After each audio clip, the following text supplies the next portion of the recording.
We talk about the media a lot on this program. And we talk about the history of the media. We talk about the modern media. What is the media? What is news? Who are journalists? So forth and so on. But much like Potter Stewart once said about pornography, I know it when I see it. I know journalistic pornography when I see it. And the Stormy Daniels of journalism, there are several, but the biggest would be Brian Stelter. He has a weekly show called Reliable Sources. It's unreliable. He's a very nasty little man. He's not particularly intelligent. He started at the New York Times. Now he's over at CNN. And he looks for occasions to smear people, to character assassinate people. He is a hardcore leftist dressed up as a journalist. And this is the reason why so many of you don't trust these people. Week after week after week, same thing.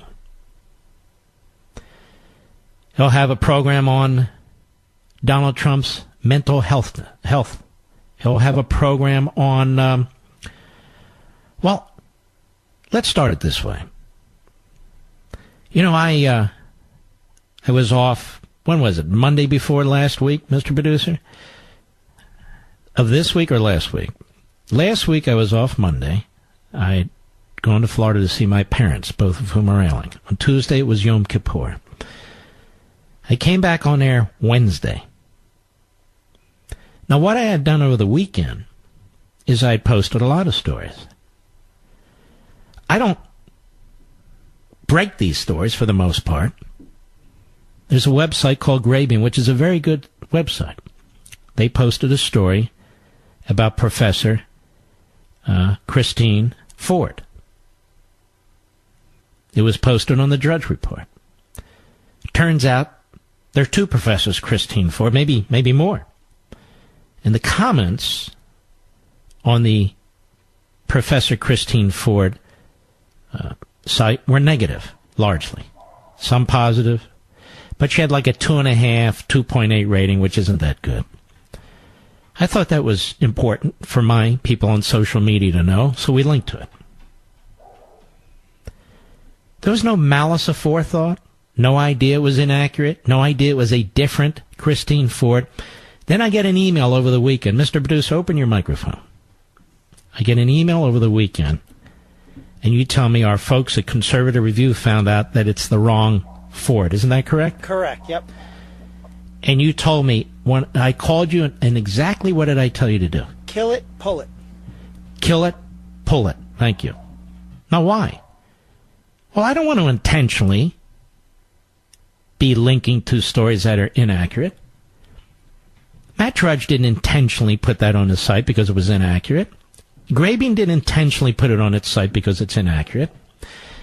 And so if you're a left-wing demagogue and propagandist like Mr. Stelter, who is constantly fishing and cherry-picking for reasons to try and smear you, which is what he does, then you're going to jump on that. Several liberal outlets, as well as Reason, jumped on it as evidence that I and some others who saw it on the Drudge Report were obviously in some kind of a conspiracy to get Dr. Ford. And when you listen to his entire broadcast, and I went back and I did, unfortunately, you can see he tells you to judge everything pretty much based on standing in her shoes, not Judge Kavanaugh's shoes. Imagine a journalist telling you to stand in her shoes while this dispute's going on, rather than being a journalist and standing in his own shoes. And he's conveying what it must be like to be her, to be in a hotel room, holed up, trying to figure out what to do, a private person now going public. At no time did he say stand in Kavanaugh's shoes. Married for a long time to his wife, his two little daughters, his mother, at no time. So his compassion goes one way. And so being an advocate, not a journalist, being a propagandist, this is what he does. So he found what I did to be absolutely outrageous. as evidence of animus on my part.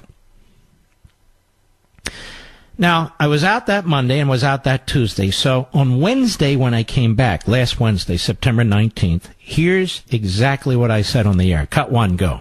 I posted a link to a story on Drudge about this Professor Ford and the student reviews, which were highly negative. And then we're told by our friend over Jen at CR, Conservative Review, lets Rich, my producer, know that actually that's a different professor. I said, okay, well, just take it down. Every idiot website and some idiot newspapers found that to be a profound event and have reported it. Reported what? That I'm so out to get Dr. Ford that I'm willing to even post falsehoods. Well, I don't intentionally post anything that's false. I give my opinion. But I thought that was important. Turns out it was wrong. And we removed it. But you didn't apologize. Well, what's to apologize for? Well, it wasn't correct. And we removed it. Meanwhile, I have to sit here day in and day out and listen to these idiots on these websites, read them, or these newspapers or these broadcasts lying through their teeth about 1,000 different things. Mouthpieces for the left. The Business Insider. Go ahead and look who runs the Business Insider. Look who the primary owner is. Look at his background, the Business Insider. They're very upset. Our folks at Reason, a site that I like, run by libertarians, this got them all worked up. They were very excited about this. It's stupid. And, of course, every left-wing kook operation. Think Progress and so forth. But they're all pretty similar, aren't they? So that's my great offense, Mr. Producer. So what happens? Brian Stelter does not do any unique or original reporting. He calls his contacts in the Democrat Party, don't you? He calls his left-wing contacts in the special interest groups. He goes online, he looks at other sites, he sees this. So on Sunday, well after Wednesday, well after the weekend before, he decides on his weekly program, that's only for an hour, this is a big, big deal. This is a big deal. And it goes something like this. Cut two, go. I really want to show you examples of this misinformation.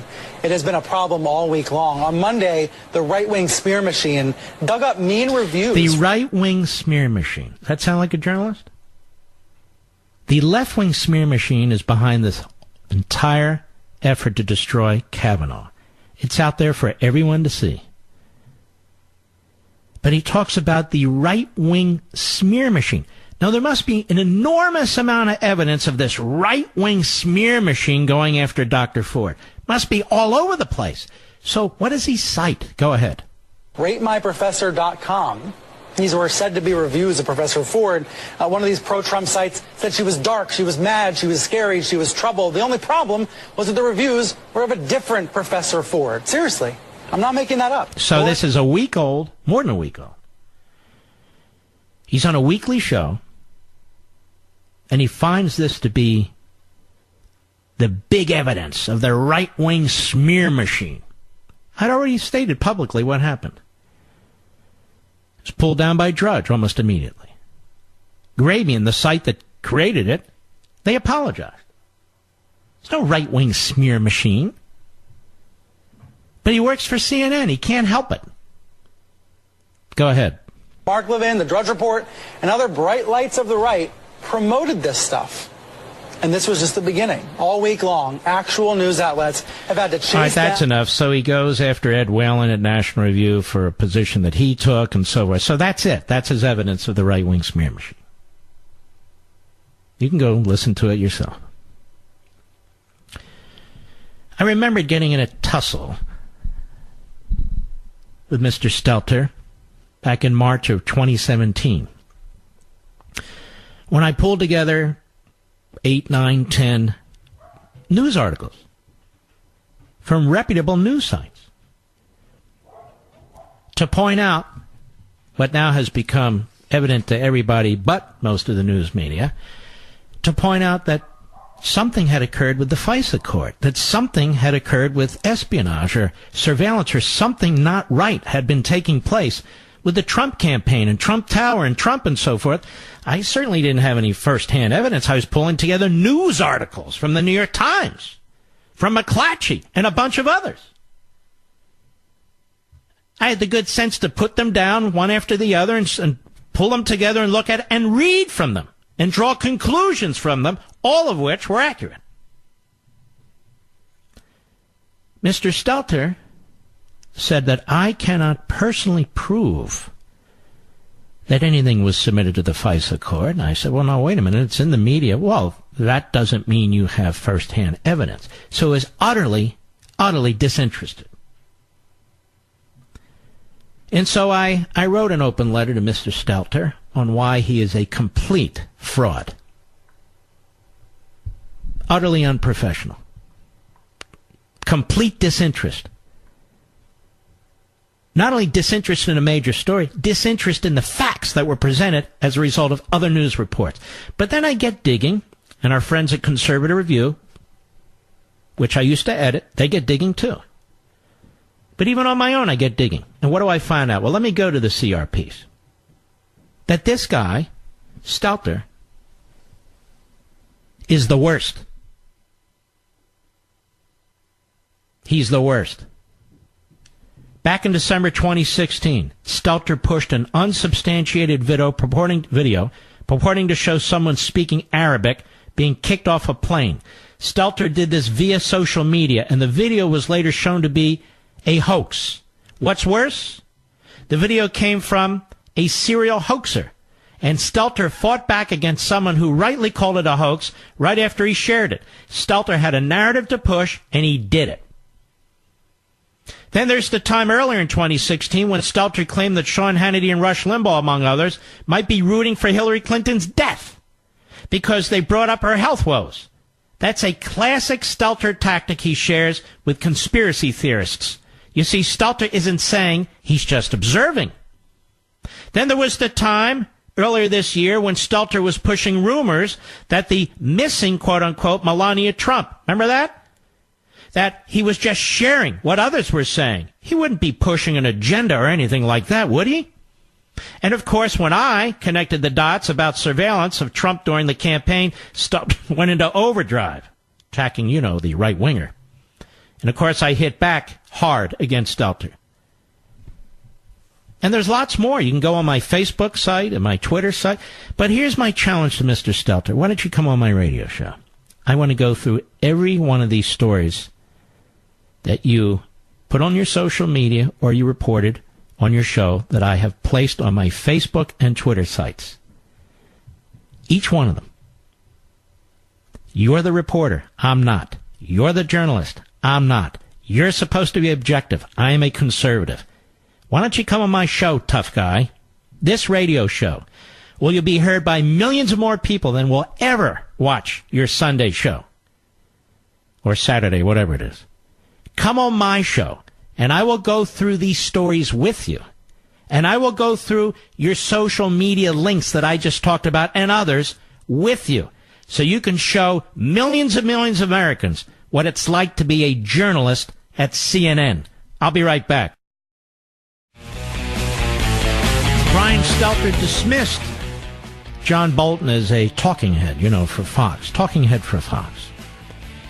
John Bolton served in 2 presidential positions confirmed by the Senate and the Department of Justice. He was Assistant Attorney General for Legislative Affairs and Assistant Attorney General for the Civil Division. He served at the State Department under the Bush administration. He served as our ambassador to the United Nations. Of course, now he's the National Security Advisor to President Trump. But he was dismissed as just a talking head by Brian Stelter, who's accomplished nothing in his life. He did an interview of this guy, the porn star lawyer, the slip and fall lawyer, Aventi, or whatever the hell his name is. And he actually promotes the guy as a serious presidential contender in a softball interview. Never questioned him about his own ethics issues. Never questioned him about the lawsuits that are in his life that raise serious issues. about this lawyer's integrity. Never says a word. Greg Gutfeld points out that Brian Stelter actually tried to get the President of the United States banned from Twitter. Banned from Twitter. This is the kind of person you're dealing with here. He's used a refrain about the President of the United States and his mental wellness. He's pushed that agenda now for months and months. As I said, he talked about the missing Melania Trump. Where is she? Where's the missing Melania Trump?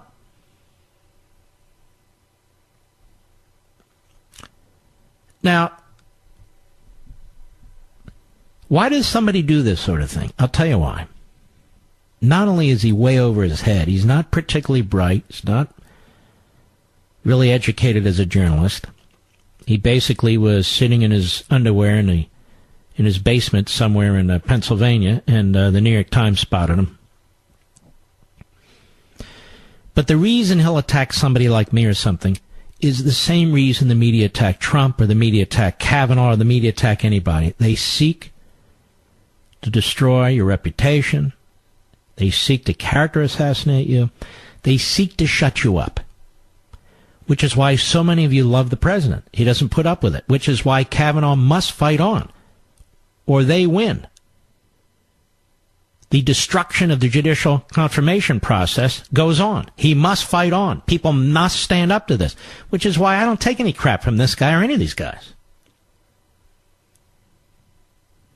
And that's what the people behind me, the next generation of broadcasters need to understand.